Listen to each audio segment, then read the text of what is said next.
no sistema de casta védico, tal, etc. Mas haveria aí uma antítese, né, possível. Então, é sobre isso que a gente vai falar. E qual seria, do ponto de vista, digamos, ponderável, qual seria a ponderação de uma feminista védica apreciável, inclusive para os homens? Mas vamos lá. Então, vamos dar início, né, à nossa dissertação propriamente, tá bem? Eu só vou resolver um assunto aqui antes, e aí, em um minuto, eu retorno.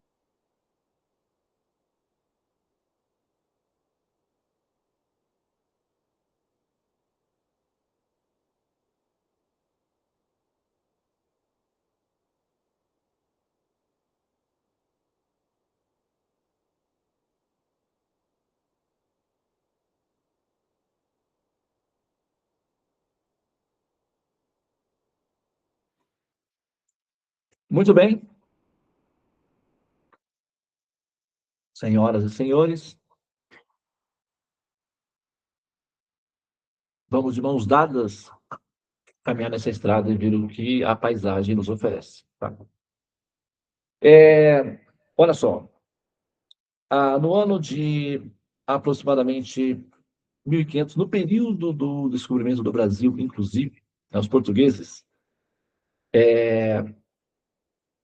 eles tiveram um embate, né, um problema técnico com um administrador muçulmano na Índia. Os portugueses sempre fizeram negócios com os indianos, ok?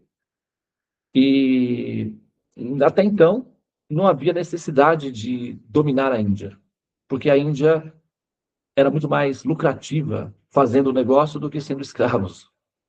Então, eles não tinham interesse em, sabe, conquistar a Índia. Eles queriam fazer negócio com os indianos.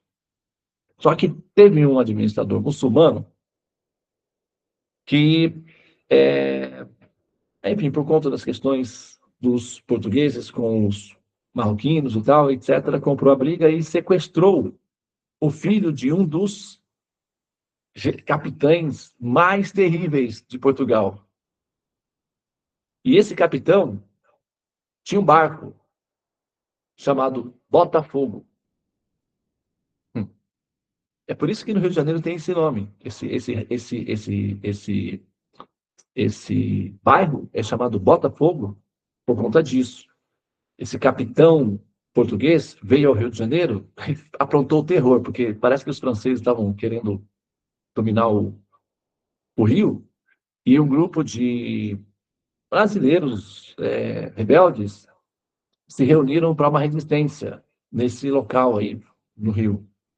E então foi enviado esse capitão, que era conhecido na época como o mais terrível de todos. Ele tinha esse bote, esse barco chamado Botafogo. Ele foi lá no Rio de Janeiro e bombardeou tudo lá, e o lugar ficou chamado de Botafogo até hoje. Continua assim, tá? Se alguém for lá no Rio, pode ir lá que ele existe. Bom, e esse capitão, o filho dele foi sequestrado por um comandante muçulmano na Índia. E os caras mataram o rapaz. E o capitão foi lá, mandou uma carta primeiro dizendo: estou chegando. E para seu conhecimento, estou te informando antes que é para você se preparar. Eu poderia ir sem te avisar, mas preferi te informar, porque eu gosto da sensação do medo antes de eu castigar o meu oponente. Olha, e aí foi assim. E quando ele chegou na Índia, realmente ele aprontou o terror, destruiu a cidade toda, matou centenas de pessoas, porque o que acontece? No sistema védico, as mulheres, elas são, no protocolo, que é no cânon, a nomenclatura do sistema védico, orienta os sábios e homens a adorar as mulheres. Inclusive o Kama Sutra, né, que é uma escritura considerada sagrada dentro do sistema védico, o Kama Sutra é uma escritura sagrada e foi escrita por um monge celibatário, para vocês terem uma ideia como é que funciona, como é paradoxal o sistema todo, né? E esse monge, ele então escreveu uma escritura ensinando o homem, o Kama Sutra é para ensinar o homem a como honrar, a como adorar a mulher. E com isso, extrair daí o máximo benefício de prazer biológico e espiritual pelo processo de adoração a ela. Então, ele é orientado a fazer os mantras previamente e se preparar com alimentos. O Kama Sutra não é quando o casal está na cama. O Kama Sutra mostra o casal na cama, né? Tem um livro lá, o casal já está na cama. Só que o Kama Sutra começa antes, com a preparação biológica, que envolve físico e psicológico do homem, para que ele aprenda a controlar a Kundalini praticando Tantra. Esse Tantra, que é o Tantra Yoga, ele é fundamentalmente orientado para os homens. As mulheres já nascem peritas nesse assunto. Não é redundância ensiná-las a obter prazer erótico, porque elas já nascem com essa potência bem acima dos homens. As mulheres, elas podem ter múltiplos êxtases eróticos durante uma relação. O homem, normalmente, uma. Quando ele é muito saudável, ou quando ele é disfuncional, mais que uma. As mulheres não. Elas podem ter mais do que um orgasmo e a relação continua normal. Para elas. Então, elas são receptivas. Tudo no processo feminino é para dentro. É interno. É acumular. É receber. E o macho, o fêmea, o espécie masculino ou macho, no caso, né? Ele é externo. Dele sai força física, força mental, força de ereção, shakti, substância, prana. Tá? Então,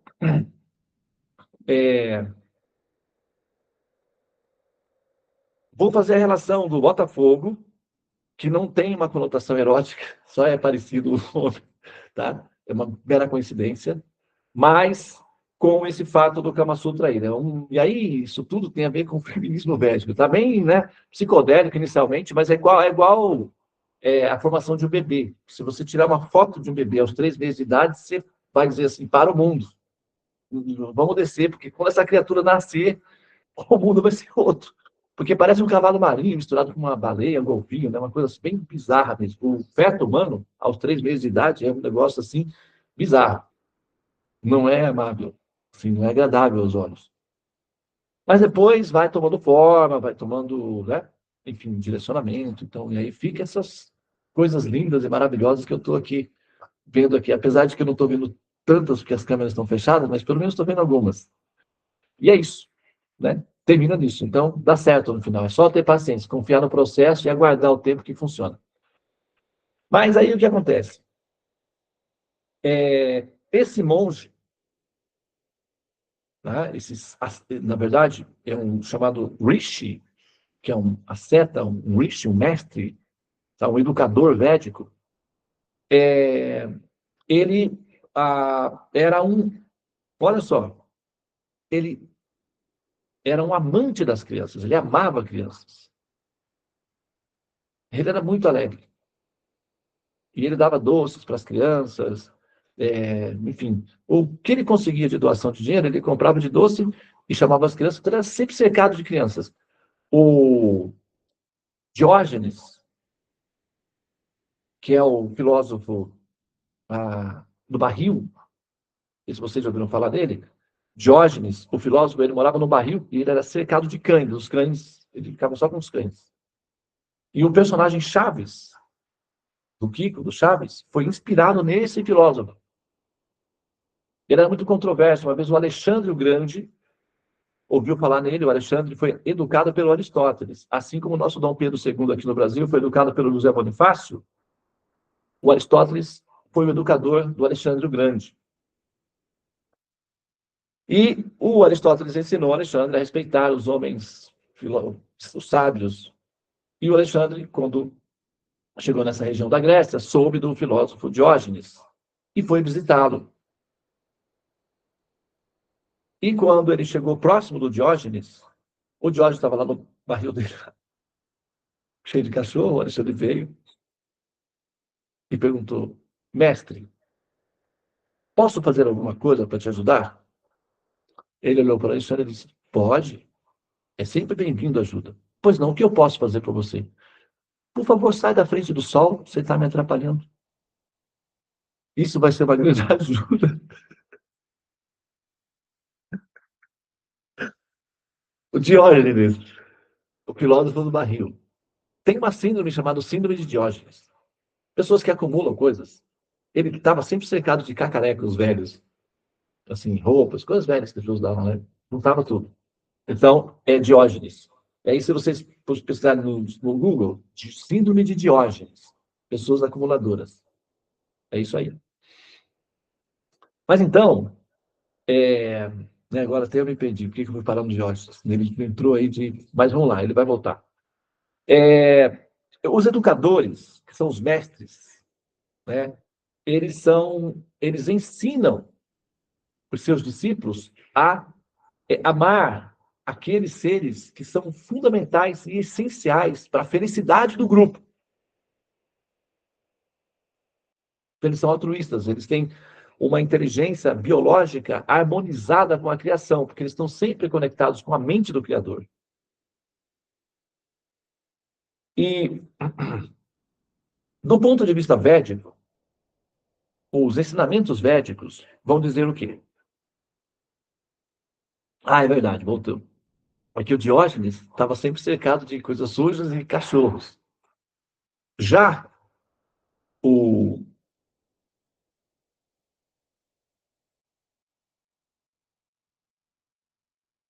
Rishi, que escreveu o Kama Sutra, era cercado de crianças. Ele amava crianças. Então, ele observou o seguinte: não é prático, não faz sentido amar as crianças e não dar atenção ao assunto que as produzem. O sexo é uma grande felicidade, para mim, inclusive, que não pratico. E eu dependo muito de que os relacionamentos sexuais aconteçam com mais frequência e com mais exuberância, com mais força, para que eu seja mais feliz. Olha só a conclusão dele. Então, eu vou elaborar todas as informações dentro do compêndio védico que normalize, oriente, fortaleça os casais na hora de fazer amor, para que eles sintam vontade de fazê-lo com mais força, porque o resultado disso serão mais crianças. Então, os sábios que amam as crianças não detestam o sexo. Não faz sentido, porque a relação sexual produz crianças. Vinde a minhas criancinhas. Jesus, aparentemente, em tese ao menos, né, a história oficial demonstra que ele era celibatário. Ele não tinha relacionamento nenhum com nenhuma mulher. Teve filhos. A história formal é essa. Agora, você tem aí paralelas, né? Histórias paralelas que também faz parte do mundo da imaginação, né? Enfim, não há, não há demonstrações comprovadas, mas existem as teses, as teorias, etc. Mas Jesus amava as crianças. E como poderia Jesus amar as crianças e se horrorizar com os relacionamentos sexuais? Não faz sentido. Porque é nos relacionamentos sexuais que surgem as crianças, que ele ama. Então, um sábio completo, ele não ama só as crianças. Ele ama a felicidade do casal enquanto fazem amor. Faz sentido ou não? Procede, né? E aí, Ele pensou o seguinte: bom, os homens normalmente são egocêntricos. Não porque eles querem ser, é porque eles nascem brutos. Eles são como raiz. E ficam no escuro as raízes, né? Embaixo da terra, lutando para encontrar água, para manter as flores na copa perfumada. E assim alimentar as abelhas. Pobrezinhos. E eles não sabem, por conta dessa brutalidade, por conta dessa insensibilidade, dessa falta de refinamento, como desfrutar da felicidade sexual. Por quê? Devido à urgência de sobrevivência, o estresse gerado pela ocupação do dia a dia, esses homens, devido à pressão biológica do exercício de domínio, de controle, então, eles têm a relação sexual como um ato biológico violento, de controle animal, que é assim que a gente vê na natureza.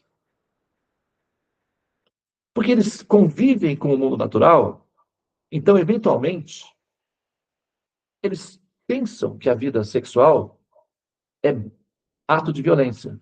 Então, eles vão, desfrutam de suas fêmeas, egocentricamente, e as abandonam, sem que elas, muitas vezes, experimentem o êxtase erótico.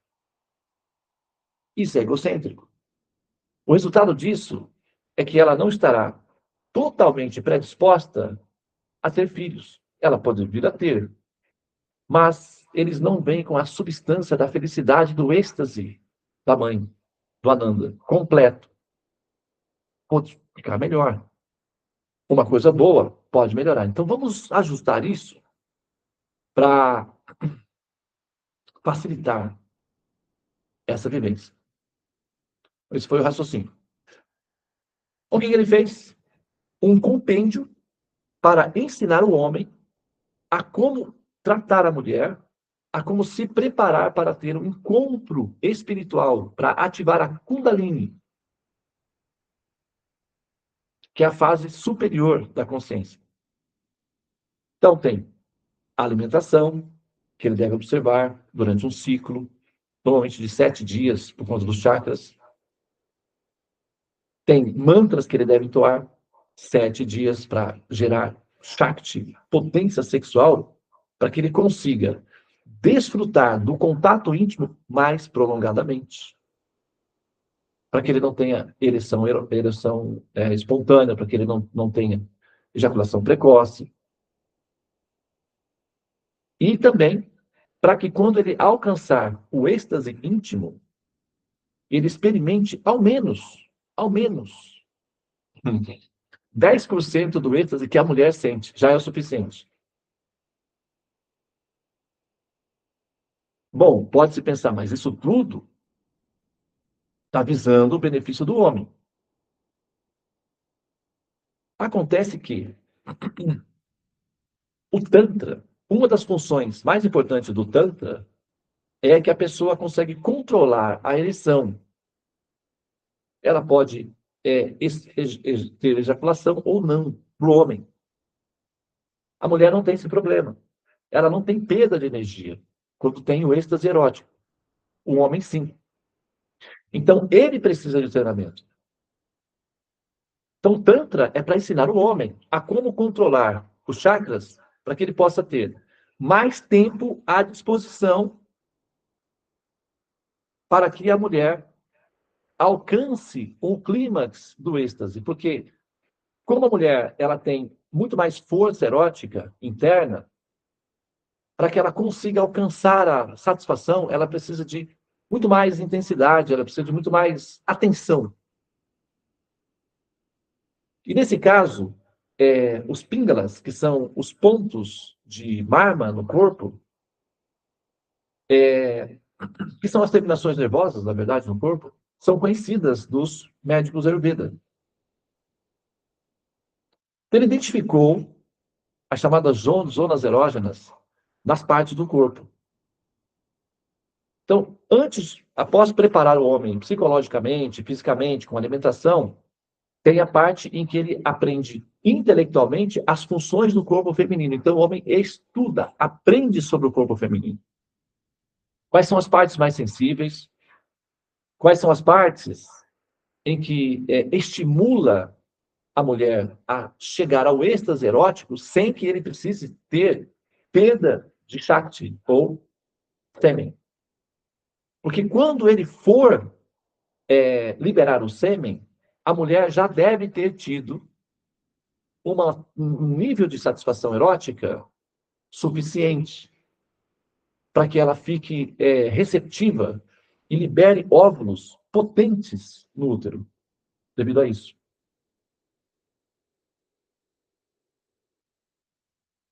E quando ele, então, libera as sementes, esses, esses espermatozoides, eles saem com muito mais força, com muito mais capacidade, em maior quantidade.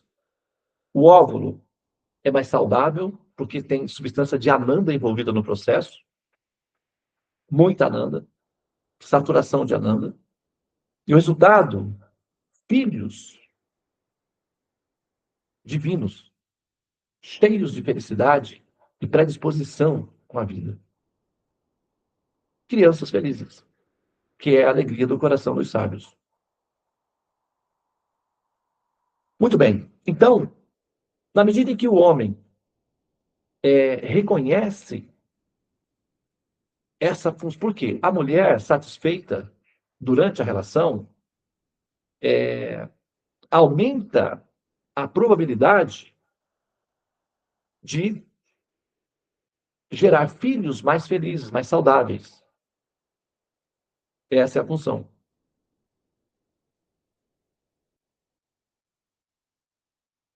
E com isso, o homem cumpre a função de adorar adequadamente a mulher, que dentro da escritura védica é considerada a expressão mais próxima, no caso, do ponto de vista emocional, de Deus por conta do útero, que reproduz a vida e também gera ocitocina e compaixão, que é justamente, vamos dizer, a moeda de troca.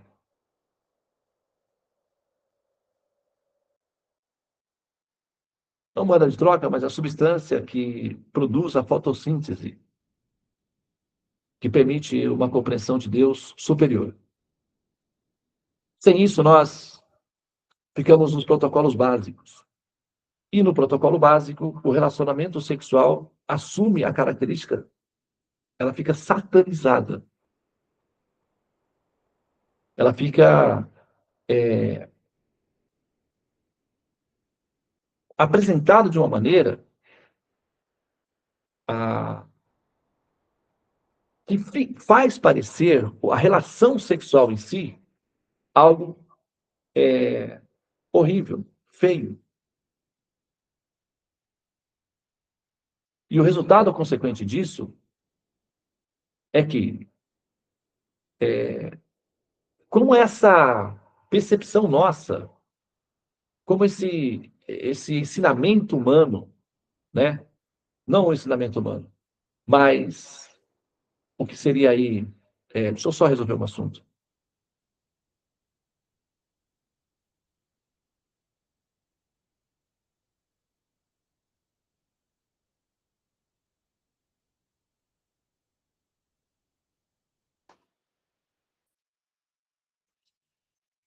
Interromper o fluxo aqui da energia. Bom, qual é a consequência? Vamos lá analisar a consequência, tá? Quando a humanidade tem essa visão negativa do relacionamento sexual, faz parecer, não é percebido isso no radar imediato, mas isso é interpretado no cérebro de campo profundo, que é o que se chama de inconsciente, que o ser humano é resultado de uma coisa feia, ruim, satanizada. Então, qual é o nosso sentimento entre nós? Como é que nós nos olhamos? Porque essa informação está na base do nosso inconsciente. Então, quando a gente olha para os outros seres humanos, o que nós vamos dizer? Nós vamos repetir o discurso do Sartre. Qual? O inferno são os outros. E alguns vão pensar, já que eu sou fruto de um ritual satânico, praticamente, que é a relação sexual, então eu vou aprontar o diabo. Eu sou o cão. Eu devo ser uma coisa muito horrível. E por que eu vou fingir que eu sou bonzinho? Se eu sou fruto do mal. O relacionamento sexual dentro da cultura, né, judaico-cristã é apresentado como consequência de um ato de pecado. Então, qual é a nossa repercussão, do ponto de vista psicológico, das nossas interações psicológicas de relacionamento humano? E aí, tá aí. O que a gente vê aí. Né? E aí, o que os garotos e as crianças querem fazer? Virar animais. Cachorro, foca, galinha, né? Os garotos estão virando bichinhos, né? Por quê? Porque nós não vemos a relação sexual dos animais como satanizadas. Por quê? Porque gera as coisinhas que nós amamos, que são os filhotinhos. Então nós conseguimos amá-los livremente sem esse problema. As crianças querem amor. Então elas percebem isso inconscientemente. Então o que elas querem? Amor. E para conseguir o amor dos adultos, a melhor maneira é se tornando bichinhos. Faz sentido, do ponto de vista emocional. Parece ridículo, mas faz sentido. Porque para os animais, nós damos amor incondicional. Para os seres humanos, nós muitas vezes nos tornamos misóginos. E isso tem a ver com o tipo de mensagem subliminar que nós desenvolvemos como consequência do tipo de cultura que nós somos educados. Dentro do contexto védico, né, esse sábio, na época que os portugueses, aí vamos voltar lá, né, Botafogo, estavam conquistando o Brasil, o Kama Sutra, o Kama Sutra já era uma literatura consolidada na Índia. Por quê?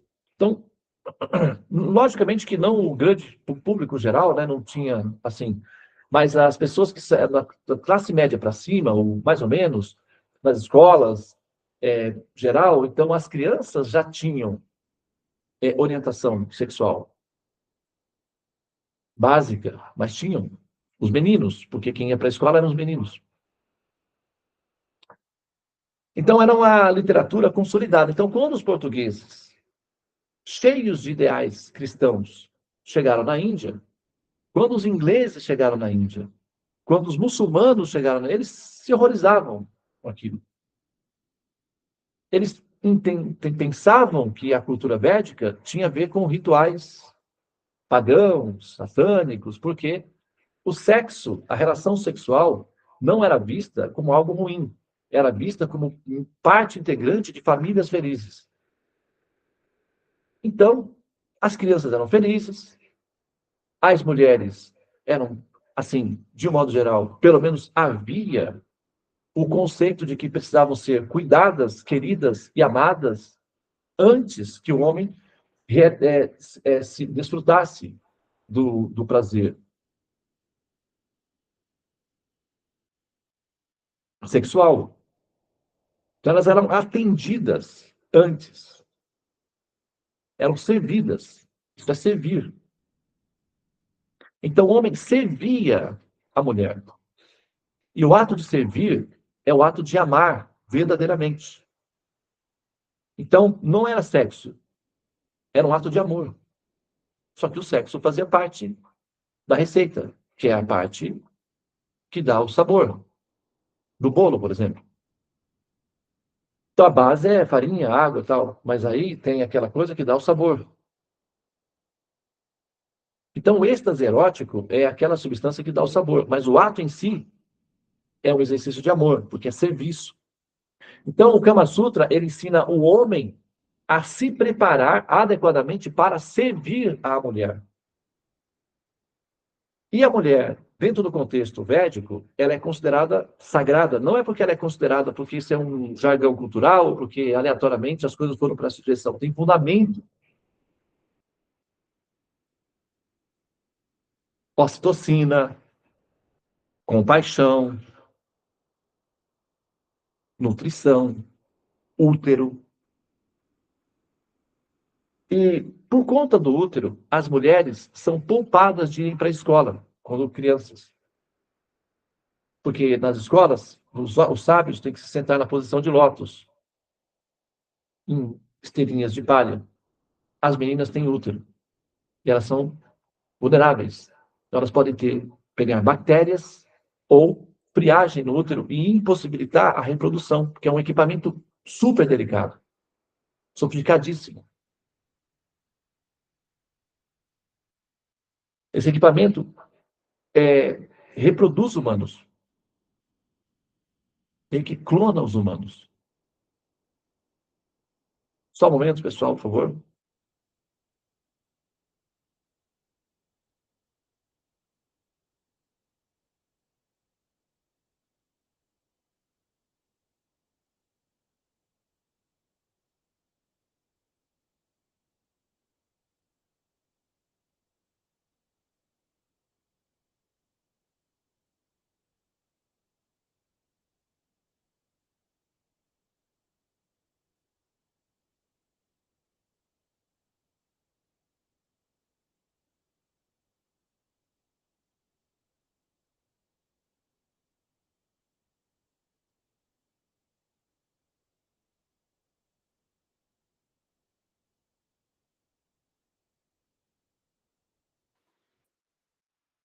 Gente, é, eu estou numa emergência importante aqui, tá?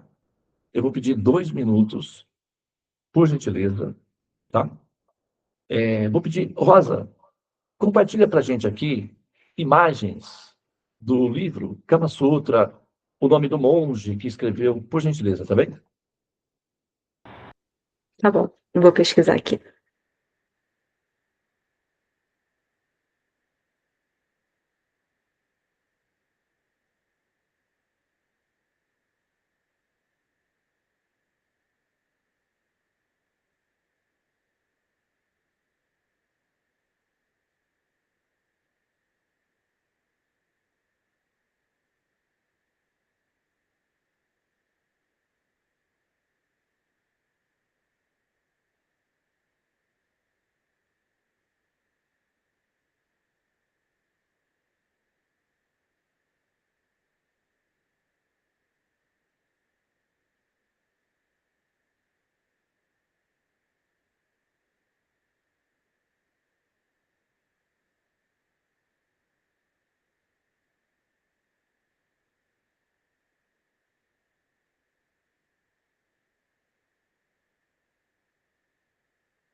Aqui eu Muito bem, pensei. pessoal.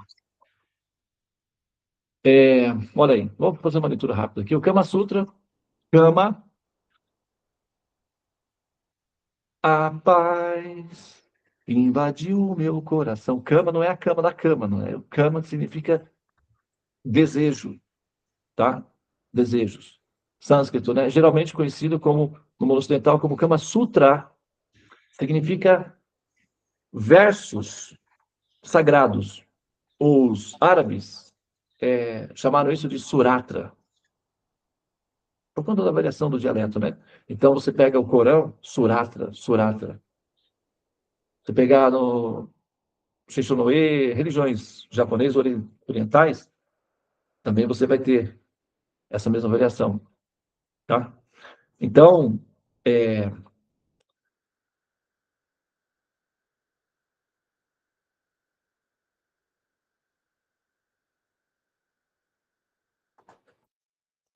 e sutra é uma palavra védica que significa versos sagrados ou de orientação espiritual. Aí você vai ter as variações aí, como eu falei, tá?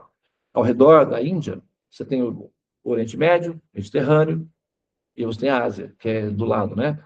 E aí você vai ali e você encontra essas variedades. Suratra, Surotra, que são dialetos a partir do sânscrito. Kama Sutra.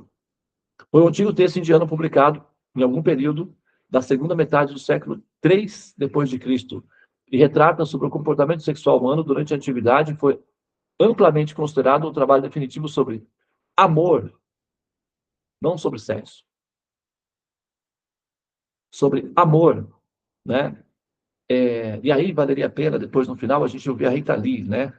Ou cantar sobre a diferença entre amor e sexo. Eu fiz uma palestra em Campinas sobre essa música uma vez. Eu acho que valeria a pena retomar ela. Vamos ouvir ela no final. Separa ela aí, tá bom, Rosa? Rita Lee, para a gente fechar com chave de ouro aí hoje. Esse assunto aí vai ser bem legal. E aí, no texto foi escrito por Vatsyayana, como um breve resumo dos vários trabalhos anteriores que pertenciam a uma tradição conhecida genericamente como Kama Shastras. Shastras significam escrituras. E escrituras dos desejos, uma praia fazer esse compêndio. Então tá aí, tá bom? Vocês podem depois olhar aí. Tem algumas informações que eu estou dando aqui para vocês que não estão escritas nos textos, tá? São informações que a gente só aprende convivendo com os indianos, principalmente nas vilas, que é que eles preservam, né, as tradições orais. E os indianos preservam mesmo. Você vai lá, você vai ver o cara dirigindo um caminhão sem a cabine, sem banco do lado. Eles usam até o caminhão evaporar o carro. Você vai ver os carros totalmente destruídos, assim, que aqui não teria a menor chance da pessoa usar, e lá pode ser usado, inclusive, para ser táxi. É uma doideira bem divertida lá, né? Então, eles preservam as coisas. Tem uma característica conservadora lá. E aí, as tradições, as histórias são todas preservadas assim, tá bem? Então tá. Pode tirar, tá bom? E aí, quando os portugueses chegaram no Brasil, chegaram na Índia, os portugueses foram os muçulmanos foram os primeiros, o Império Mongol, né? Não mongol, outro pessoal aí que desceu, né? Do Oriente Médio, porque eles reivindicavam o título de serem arianos. Eles foram lá para reconquistar o território que pertencia a eles anteriormente. Era uma reconquista do ponto de vista dos árabes. Tomar a Índia não era dominar, era retomar o território que pertencia a eles, porque eles se consideravam os arianos, ou seja, os povos originais. E ariano significa, por exemplo, o Irã, que agora está com um problema lá, né? Irã significa terra dos arianos. Eles mudaram o nome recentemente e colocaram na constituição deles terra dos arianos, que é o que significa Irã. E Aryan é uma palavra védica, está nos textos védicos. Krishna usa essa palavra para falar com Arjuna. Anarya justa nas Vargyan, quer dizer, Anarya significa uma pessoa sem conhecimento. E Aryan significa uma pessoa com conhecimento. com valor objetivo na vida. Arianos. Nós temos aqui o Ariano Suassuna, né? Então, quando porque eles foram, eles são, dentro das escrituras védicas, os povos do Oriente Médio, os árabes, os judeus, os hebreus, os cananeus, todo esse pessoal do Oriente Médio são chamados Yavanas, ou Miletias. Os Javanas são os asiáticos. Chineses, japoneses, coreanos são chamados Javanas. E os povos do Oriente Médio, para cima, o Mediterrâneo, são chamados Miletias. Javanas, que traduzido aqui para nós tem uma conotação pejorativa, mas que, do ponto de vista védico, não é assim, tá? Mas Javana é traduzido como aqueles que comem cachorros. São os asiáticos. E Miletias significa aqueles que comem as vacas. Então, os habitantes da Índia eram proibidos de frequentar esses lugares, porque eram considerados lugares incivilizados, impuros, desapropriado para pessoas cultas. Então, eles não eram proibidos de atravessar o oceano, ou os sábios não podiam sair da Índia. Tanto é que, quando o nosso mestre espiritual, Prabhupada, quis uma passagem para vir ao Ocidente, a dona da empresa disse, não faça isso, é contra as escrituras. Você está rompendo os protocolos, eu não posso fazer parte desse carro. É proibido que os sábios védicos saiam da Índia, de Bharata, para visitar a terra dos Miletias. Você vai se contaminar lá. E aí Prabhupada disse, não vou me contaminar, eu vou lá para purificá-los. Eles são partes da família humana e precisam de ajuda. Por favor, providencie uma passagem para mim.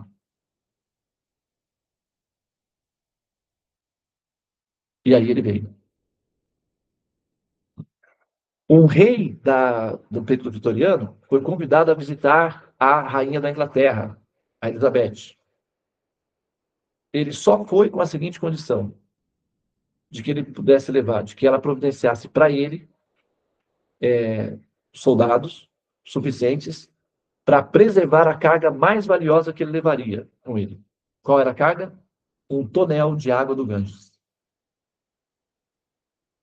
Para se purificar do contato que ele teria com os miletias, que são os chamados comedores de carne de vaca.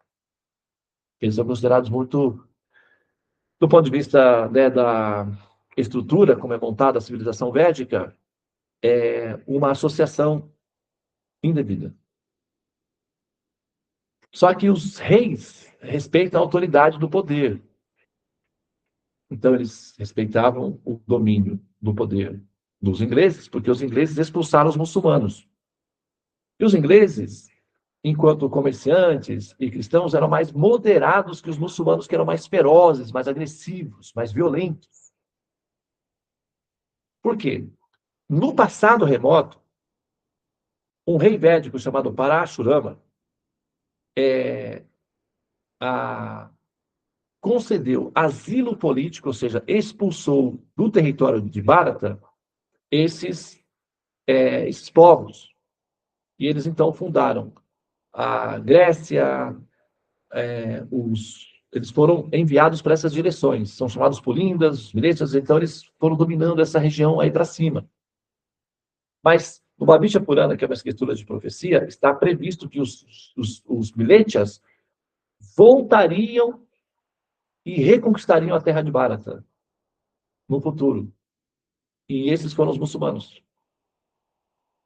Eles foram expulsos de Bharata, porque eles tinham problemas de seguir as regras do protocolo védico, e depois de muitos séculos eles voltaram e reconquistaram o território, reivindicando o direito pelo território. Para eles, para os muçulmanos, não era uma conquista territorial, era uma reconquista. Porque eles foram expulsos de lá. Por isso eles se chamam de iranianos, ou persas. O Irã são os antigos persas. O Ciro, o Grande, é um persa. Eles não são, eles são persas. Mas é daquela região ali, né? Então, os muçulmanos, com esse mal-estar, e ao mesmo tempo, devido às orientações dos suratras, no Corão em relação principalmente às mulheres, quando chegaram na Índia e viram como os homens tratavam as mulheres, como eles aprendiam nos templos. Você vai na Índia, tem um templo sagrado chamado Jagannath Puri, que é um dos templos mais sagrados da Índia. Eu estive lá. E ao redor do templo é todo formado por esculturas que parece uma revista da Playboy. Só que de estátuas, esculturas, todo revestido, encapado de cenas que retratam a população humana, o relacionamento sexual humano. Você entra no templo, é um templo sagrado, você entra para fazer orações a Deus, mas ele é todo encapado com estátuas, demonstrando como são as relações sexuais humanas. E lá dentro tem uma deidade sagrada chamada Jagannath, que inclusive eu tenho aqui no meu altar, não dá para ver, mas ele está ali. Ó. É uma cena chocante. Quando os muçulmanos, que perderam a cultura védica, entraram na Índia e viram isso, eles ficaram horrorizados. Eles consideraram que os indianos precisariam ser reeducados espiritualmente. E aí começaram a quebrar os templos. Porque aquilo era coisa do, sei lá, capiroto, dos jeans, dos gênios malvados, sei lá o quê. Entendeu?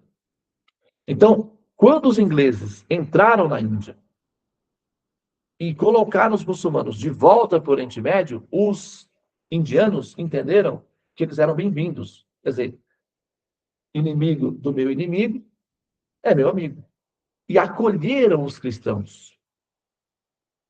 Esse acolhimento dos ingleses pelos cristãos deixou os muçulmanos muito chateados. O acolhimento dos cristãos pelos indianos deixou os muçulmanos dentro da Índia muito aborrecidos com essa, vamos dizer assim, essa amizade devida.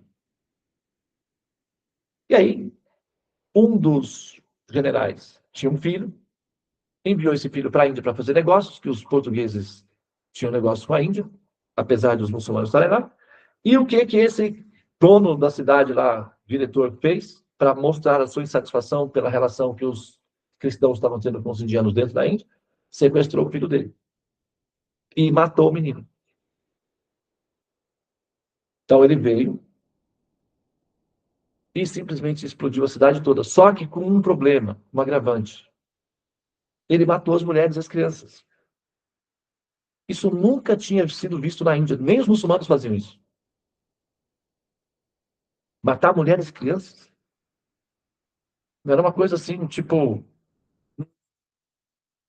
absolutamente tipo um meteoro caindo na cidade. Não existe isso. Por quê? Os árabes, eles têm muita, apesar de eles não serem, assim, muito sensíveis com as mulheres no sentido dos tratos, eles são muito protetores. Eles protegem muito. Então eles não machucam. A tendência é não machucar as mulheres. É tê-las para si. Mas ele não vai mexer com a mulher da outro homem, nem machucá-la, porque eles sabem que isso é declaração de guerra total. Eles preservam isso. Os muçulmanos, apesar de eles ficavam um pouco nervosos lá na Índia, com os templos, eles quebravam os templos. Tem muitos templos quebrados, porque os muçulmanos faziam isso, considerando que isso eliminaria a cultura. Eles não conseguiram fazer nada. Mas os cristãos, não. Por conta da cultura da Idade Média, da Europa, de guerras, de invadir palácios, matar todo mundo, essas loucuras todas, os mongóis, que são os Jávanas, então essa cultura de destruição total era desconhecida dentro da Índia. Então, quando eles mataram muitas mulheres, crianças, pessoas, com canhões, né? Porque a marinha portuguesa era a mais avançada do mundo nesse período. Por isso que os portugueses conquistaram um terço da humanidade nesse período, por causa da marinha. Depois os ingleses chegaram. Mas os portugueses eram mais. Inclusive, foram os portugueses que libertaram a Europa o Império Islâmico. Não sei se vocês sabem disso. O pessoal fala que os portugueses são burros, mas se não fossem os portugueses, a Europa toda hoje seria uma extensão do Império Islâmico. Foram os portugueses que expulsaram os, os mouros. E depois, Valença, né, os espanhóis pegaram carona e foram juntos. Mas aí, nesse caso, quando esses portugueses decidiram entrar para conquistar, então, outros territórios, foi onde eles descobriram o Kama Sutra. Porque até então ele era queimado pelos muçulmanos. Era proibido, né, e tal. E quando eles conseguiram esses livros, porque eles pegavam novidades e levavam para a corte. E aí, esse livro passou a ser popularizado na Europa. E como na Europa a vida sexual, apesar do puritanismo cristão e tal, era bem mais, vamos dizer assim, liberal do que os povos mediterrâneos e os asiáticos, por questão de timidez, porque eles são muito tímidos, mas os muçulmanos, os Oriente Médio, os médio-orientais, por questões estruturais, a Europa tinha uma prática de sexualidade mais aberta. Então, o Kama Sutra entrou como sendo um manual tipo revista Playboy. Aí os homens, porque mostrava as ilustrações, e não havia esse tipo de literatura na Europa. Então era como, sei lá, um site pornô atual, que os homens vão, entram e ficam lá. E na época o Kama Sutra ficou caracterizado assim, e chegou até nós com essa categorização, com esse evento pejorativo, né, com essa característica pejorativa.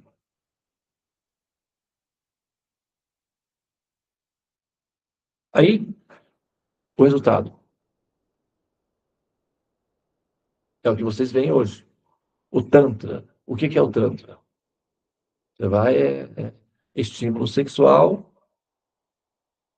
entende? Não tem assim, uma respeitabilidade pública, porque sempre é visto como algo promíscuo. O Kama Sutra parece ser uma literatura promíscua, e isso, né, é em função desses eventos históricos. Então é importante conhecer a história para entender a espiritualidade como ela não chega até nós, ou para entender o desserviço da espiritualidade. No caso, nesse caso, isso é um deles. Então, a escritura védica, conhecido como Kama Sutra, é um ato humanitário e espiritual de reconhecimento do direito que a mulher tem de experimentar prazer íntimo durante a realização do ato de amar, do ato sexual. Porque os homens, na natureza, o macho, fecunda a fêmea e vai embora. Não querem saber do que acontece com a fêmea. Um dos principais problemas de casamentos, de casais, atualmente, isso é um dado público, é patrimônio público essa informação, é a falta de atenção que os homens dão para as suas mulheres na cama. Porque eles chegam, fazem aquilo que eles são chamados a fazer e abandonam as fêmeas desamparadas, chateadas e frustradas. Dá efeitos colaterais. O índice de separação em crianças com problemas psicológicos por conta disso é altíssimo. É um dado público. Mas por que é assim? Não é que os homens fazem isso intencionalmente, é porque biologicamente, no processo de seleção natural, o macho ele precisa liberar a semente no máximo número de fêmeas possível para garantir a sobrevivência da espécie. Então, esse impulso biológico continua no cérebro do homem. Então, quando ele vai ter relação sexual, esse impulso biológico vem de seja rápido, porque senão o predador vem e come você.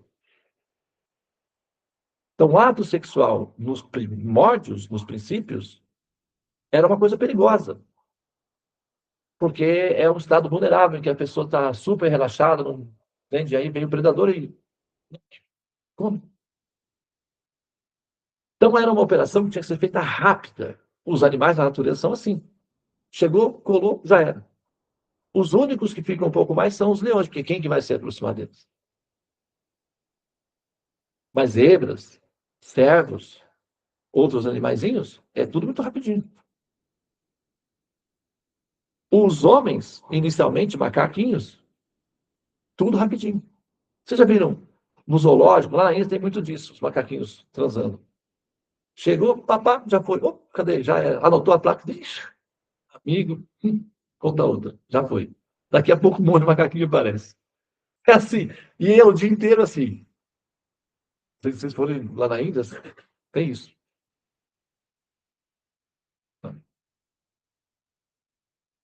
Os cachorros, é, eles só não conseguem fazer isso nos outros países asiáticos, mas nos demais o pessoal larga para lá, porque ninguém vai fazer o quê com o cachorro?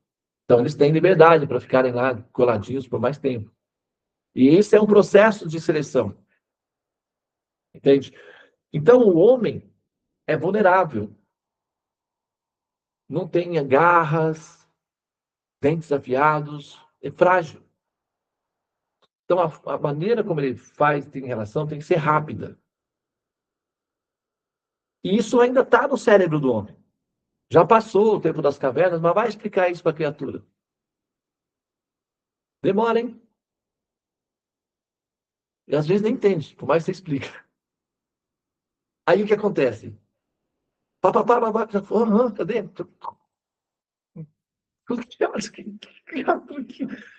Que ser é esse, pelo amor de Deus? Aí, se tiver uma descarga,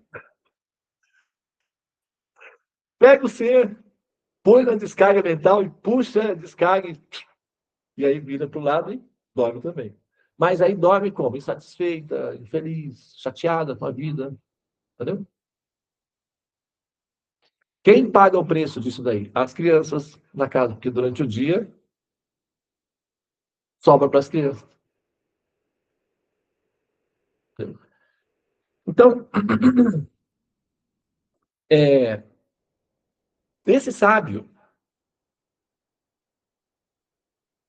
ele projetou o processo todo para que as mulheres fossem satisfeitas, e como elas são representantes de Deus, porque transportam o útero, o ato de um homem ter relacionamento sexual com a mulher e sendo gentil com ela é um ato de adoração a Deus.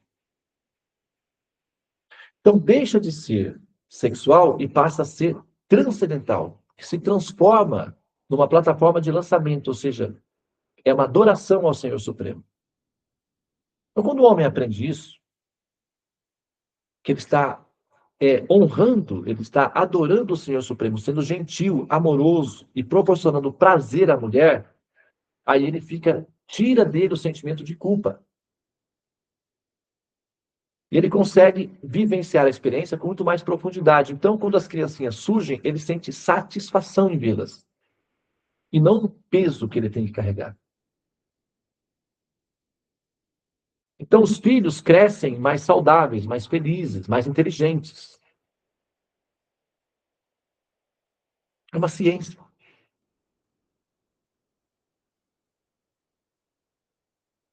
O Kama Sutra é, portanto,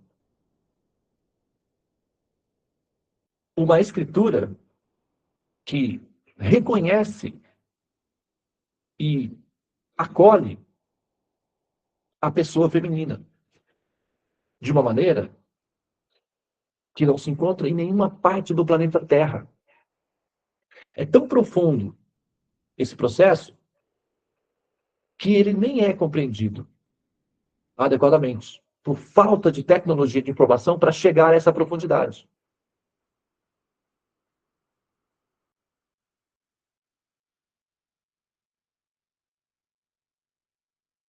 Agora,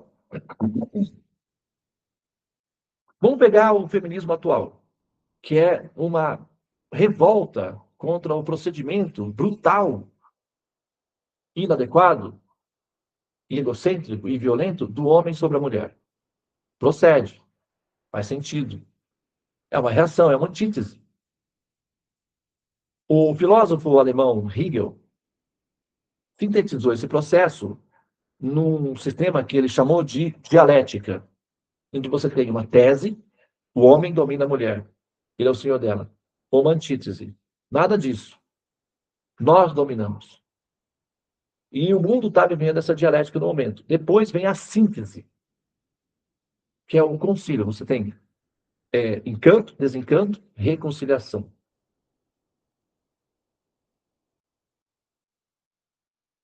Então, no momento, nós temos uma antítese. Nós temos uma tese. O homem domina a mulher. E uma antítese. Não, nós dominamos. Então, existe um embate. Mas esse embate tende a desaparecer com o tempo porque vai ocorrer uma síntese, que é uma simbiose disso. Aí vai amenizar essa desestruturação.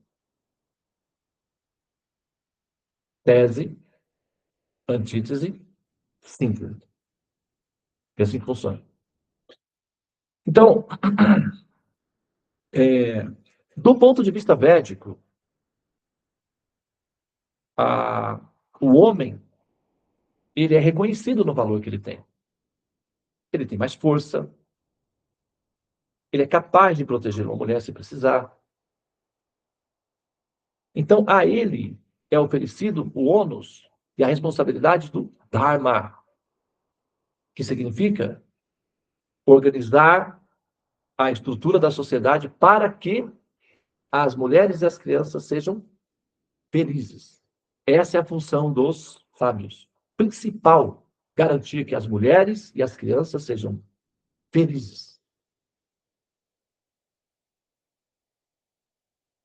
Então, a tendência dos mestres védicos, que são três níveis de representantes védicos: os kanistas, os madhyamas e os uttamas. A classe de uttamas sempre será amorosa e querida para as crianças e com as crianças. E, naturalmente, ganha o coração das mamães. Porque assim que nós conquistamos o coração das crianças, as mães vêm junto. Se alguém trata o seu cachorrinho bem, ele é bem-vindo à sua casa. Se não trata, você não quer. Então, sendo os sábios, védicos, gentis, atenciosos e amorosos com as crianças, naturalmente as mães, que são as mulheres, sentem apreciação por essa classe. E todo sábio védico ensina os homens, dentro da cultura, a ver as mulheres como mamães. Mesmo a menina, uma criança, como ele vai ver uma criança menina como mamãe? E porque eles enxergam com lentes de futuro. Então, se ele projetar aquela menina para 10 anos na frente, ele vai ver ela com o bebê no colo. E assim que ele consegue ver isso, o coração do sábio se manifesta ternura de amor maternal, familiar. Então, a conotação do desejo erótico pelas crianças meninas desaparece do coração dos homens. Porque eles as veem como futuras mamães. E não como objetos sexuais isolados. Eles as veem dentro do contexto de amor. É diferente de sexo. Sexo é biológico. Sexo é animal. Amor é bossa nova. Sexo é carnaval. Segundo a Rita Lee. Concordo com ela. E aí, nesse caso, o contexto da civilização védica ensina os homens a fazerem amor, o que inclui ternura, compaixão. E aí não há problemas para as crianças meninas de violação sexual. Ah, mas Devananda, eu estou ouvindo as notícias lá da Índia. Sim, lembre-se, a Índia foi dominada pelos muçulmanos, tem muitos muçulmanos. E os muçulmanos atuais, é muito comum que os muçulmanos atuais olhem para as mulheres e as considerem como prostitutas, por conta da cultura deles e por conta da propagação dos, é, enfim, da vida sexual humana, através dos filmes, etc. Então, na cabeça de um muçulmano inculto, tá? Tô falando de um muçulmano inculto. Os cultos sabem que isso é inapropriado, mas os incultos, e não são poucos, eles vão olhar para a mulher e entender que ela pode ser violada, porque não é uma mulher muçulmana.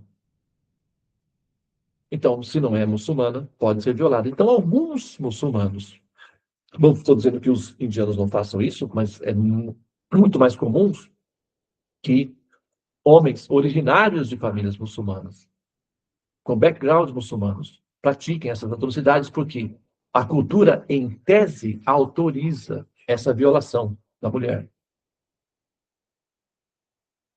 Mas se você remonta ao passado anterior, o procedimento, as escrituras, as formas, tudo como é escrito. Mohenjo-Daro, por exemplo, que é uma cidade Harappa, e é patrimônio público, é só colocar aí, vai ver, era uma cidade que eles escavaram e eles não encontraram armas, mas encontraram centenas de brinquedos de crianças. Eles acharam que, a princípio, era uma cidade feita por crianças, que eles não encontravam armas, só brinquedos de criança. Passado remoto, isso era cultura védica. As crianças sempre foram na cultura védica o ponto principal. Não por sobrevivência da espécie, mas por prazer de existir mesmo. Também a sobrevivência da espécie, né? Agora, assim é a cultura védica. Então você tem aí mulheres que não têm inspiração para combater os homens. A causa feminista procede porque elas têm motivo para combater os homens. Mas se você remonta na cultura védica no passado, a mulher védica do passado, ela não tinha essa motivação. Ela ia combater os homens por qual motivo? As crianças delas eram desejadas, felizes, livres e não eram violadas. E nem eram colocadas para fazer trabalho escravo. Elas eram alimentadas, protegidas e ficavam em casa curtindo o que elas mais gostavam de fazer, que é conviver com seus filhotinhos e fazendo comidinhas para eles. Elas estavam felizes. Bom, quando eu assisti um pequeno vídeo do short do YouTube, né, que apareceu para mim, uma jovem dizendo: eu nasci para ser feminista. A história da humanidade é uma história de opressão dos homens sobre as mulheres. E o rapaz, o entrevistador, perguntou: você não acha que pode ter alguns exemplos na história da humanidade que quebra esse padrão? E ela disse: eu já fiz todos os meus estudos. E eu desafio qualquer homem para aparecer em público para contrariar essa afirmação. 100% dos homens foram 100% violentos contra as mulheres, desde a história da criação, desde que surgiu o homem na Terra. Então eu me senti, assim, não provocado, mas estimulado a vir aqui. Espero que ela chegue em algum momento a ter, né? Não sei se esse vídeo vai chegar a ela em algum momento, mas eu acho que merecia uma resposta, porque afinal de contas, eu não tenho como defender uma cultura que se propõe ser libertadora se as mulheres se sentirem oprimidas dentro dela. E, naturalmente, se as mulheres se sentem oprimidas, as crianças são as primeiras a serem prejudicadas. Não há felicidade numa nação se as mulheres não forem felizes.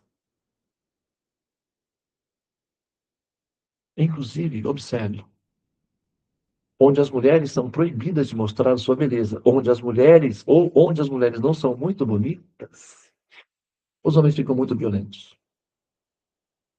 Eu não vou citar aqui, porque, né, eu tenho que ser cauteloso. Mas eu fui visitar a Europa. Andei de ônibus dentro da Europa. E observei, num determinado país, a forma feminina. Eu fiquei com pena dos homens. Sinceramente, eu fiquei com pena deles. Compaixão deles. Os homens eram bonitos, mas as mulheres tinham uma forma que não ajudava muito.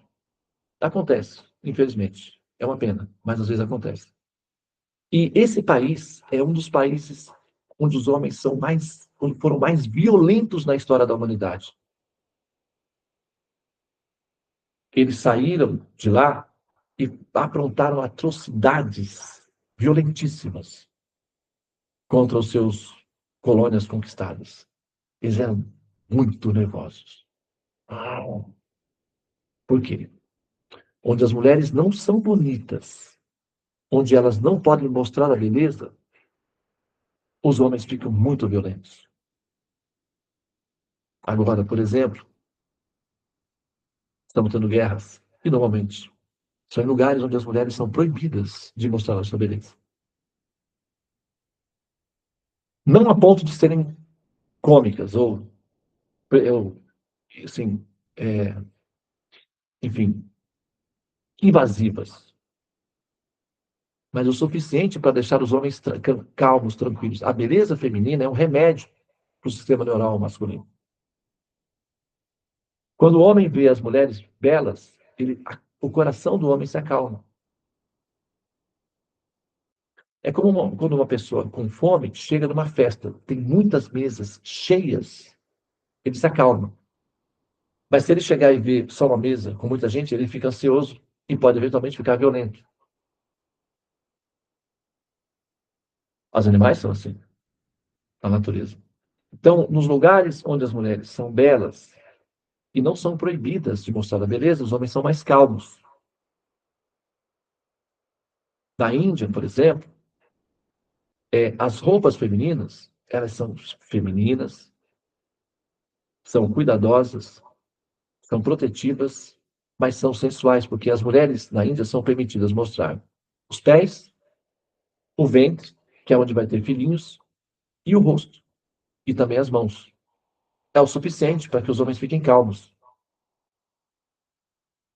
A roupa feminina indiana é o sari, mostra a barriguinha, fica coberto com um tecido fino, mas mostra a barriguinha. Os braços podem ser também decorados com rena e o rosto. Ela sempre tem o cabelinho trançado. Só pode usar solto na presença do marido.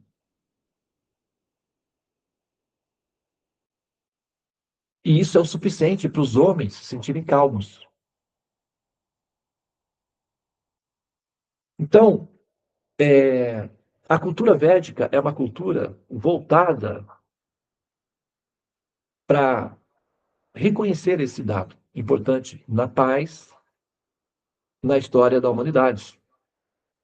Então, não é verdade que em toda a história humana, em 100% dela, as mulheres sempre foram oprimidas. Infelizmente, esse dado não procede. Ou, felizmente, esse dado não procede. Agora, eu não tenho condições de ser avalista dos resíduos que sobraram da cultura védica, que ainda tem muita cultura védica na Índia. Mas se você me perguntar, então você se torna um avalista da Índia? Eu direi, nunca no planeta. Porque eu não sou avalista da Índia moderna. Eu estou defendendo o patrimônio cultural do conceito de civilização védica. É essa a minha tese, é essa a minha causa, é esse o meu idealismo. Não estou tentando reviver pelo menos do ponto de vista conceitual, os ideais que formatam a cultura védica. Por exemplo, eu sou, do ponto de vista político, eu sou monarquista. E a minha referência de político, Dom Pedro II, Barão do Rio Branco, Visconde de Mauá. Essas são as referências de política. E eu tenho bases fundamentadas para justificar essa fala. Agora, se você me pergunta, não, você defende a família real brasileira? Eu diria, não nesse planeta, no momento. Mas se eu puder reviver o ideal do Dom Pedro II, sim. Certamente sim. Eu sinto muito por vocês, né? Não sei se vocês são pessoas ligadas, né, aos políticos atuais, locais, mas eu não sei se vocês estão sabendo, que é um dado muito triste, que uma pesquisadora brasileira, a doutora Tatiana, da Universidade Federal do Rio de Janeiro, trabalhou numa proteína durante anos, e essa proteína faz pessoas paraplégicas voltarem a andar. Não é comum. Prêmio Nobel, evidente. Que pena. É que o nosso governo, na transição da administração do primeiro mandato do Lula para Dilma, interrompeu os pagamentos da Comissão Internacional que permite um país ter direito à patente das descobertas das universidades. Qual a alegação? Não tinha verba suficiente para isso. Por quê? Tem que se gastar com o carnaval. E o resultado é que a nossa doutora, Tatiana, que já merecia o prêmio Nobel, sabe aquele tipo que você não tem como competir com uma coisa dessas? É a proteína. Um homem paraplégico levantou e andou com o antídoto que ela criou. Cachorros, ela testou em 6. Não, em 5. 4 andaram. Voltaram a andar. Paraplégicos. Um não, porque tinha problemas de cegueira, outras coisas lá. Mas reconstituiu a coluna e voltou a andar. E agora a doutora Tatiana corre o risco de ser processada internacionalmente se ela produzir o remédio no Brasil. O que significa que os brasileiros só podem ter esse remédio se os americanos autorizarem.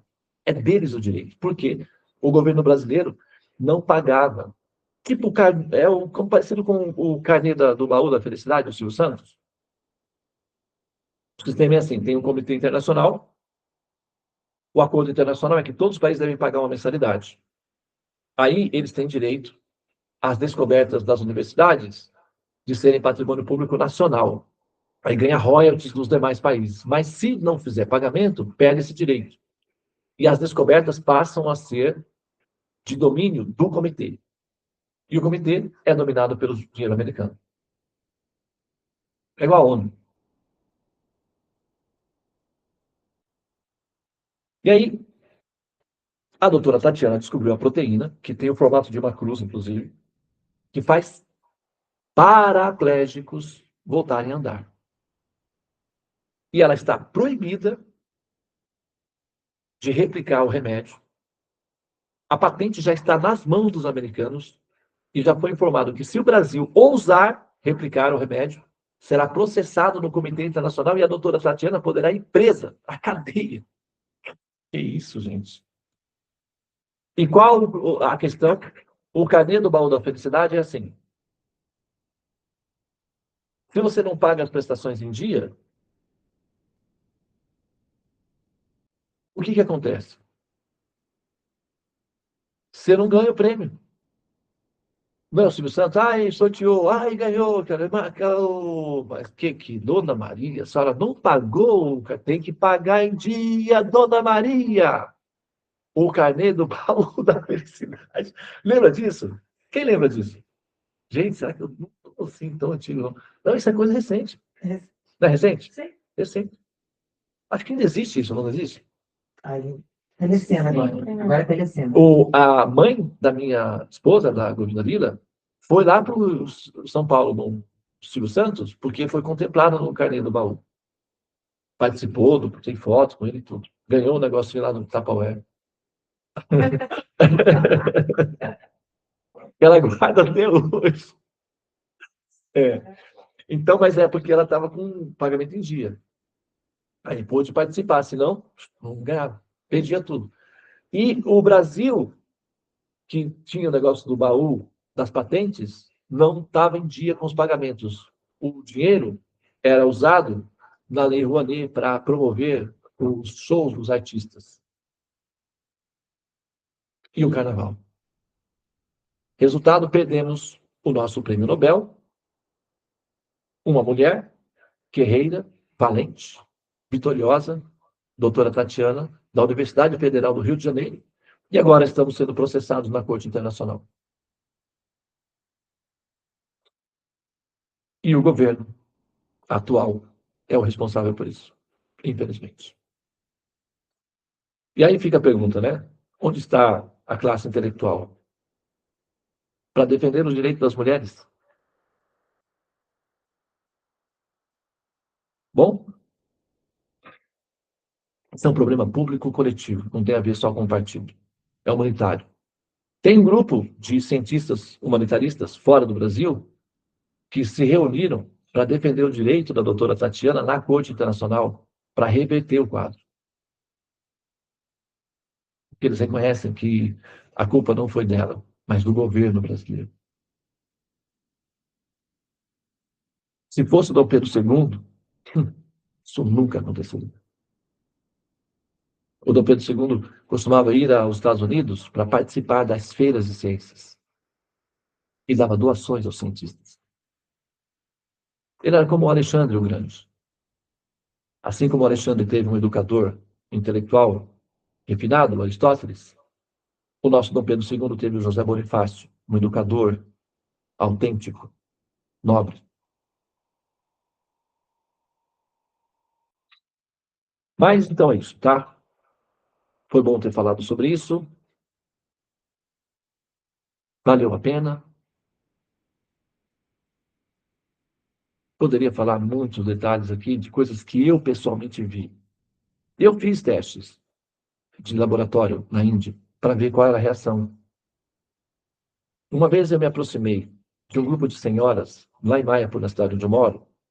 Senhoras assim, acho que mais de 50, 60 anos. Tinham uns que 4 ou 5. Elas são muito fofinhas. Elas são um amor, elas são assim muito fofas. São muito lindas, de coração, de tudo. E eu me aproximei delas, parei na frente delas, fiz assim. Elas fazem assim. Tira, tira. Aí eu me ajoelhei na frente delas, elas permitem. Toquei nos pés delas, elas permitem. E me abençoei nos pés delas.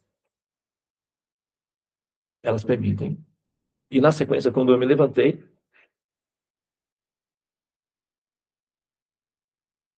elas deram bênçãos. Porque esse é o comportamento. Nenhum filho sai de casa sem esse procedimento. Nenhum filho viaja sem esse procedimento. Nenhum marido abre um negócio novo sem esse procedimento. E eu, como sou muito inteligente, porque eu vi como é a inteligência em andamento, repito esse procedimento. Então, normalmente, durante toda a minha vida, eu deixei as minhas prosperidades à disposição da minha mulher. Eu voltava da Coreia do Sul com todo o volume e entregava na mão dela. E as minhas prosperidades só aumentaram. Então, essa ciência de fazer a prosperidade expandir é conhecida dos comerciantes indianos. O primeiro recurso de um negócio é colocado nas mãos da mulher. Ele pega o dinheiro, faz assim, ó. Pega o dinheiro, toca aqui no coração e entrega nas mãos da mulher. Pronto. Depois disso, é uma varinha mágica. E funciona. Então, os homens não começam negócios sem as bênçãos das mulheres. Os filhos não fazem viagem sem as bênçãos das mulheres. Os alunos, antes de começar o ano letivo, adoram a Sarasvati e tocam nos pés de todas as professoras, para serem inteligentes e entenderem os assuntos.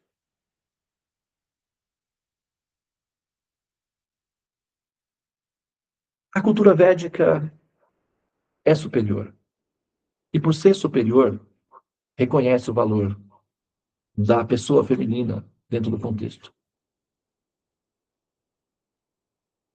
Eu, por exemplo, como sei disso, as minhas alunas, a maioria delas são mulheres,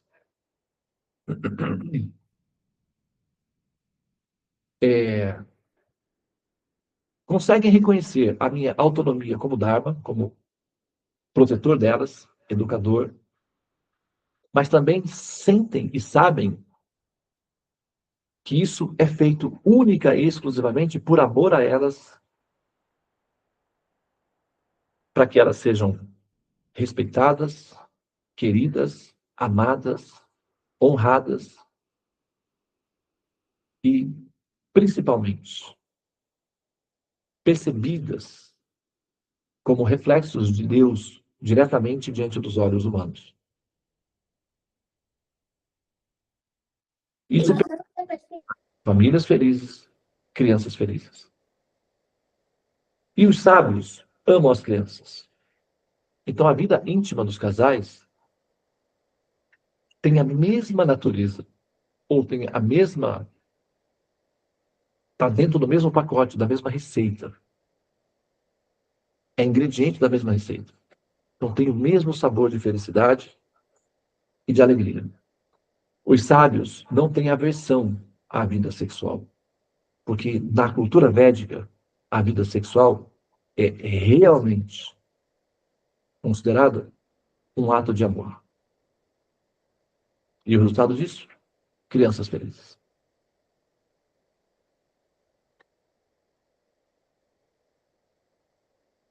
Ok? Muito bem. Então, eu vou pausar aqui.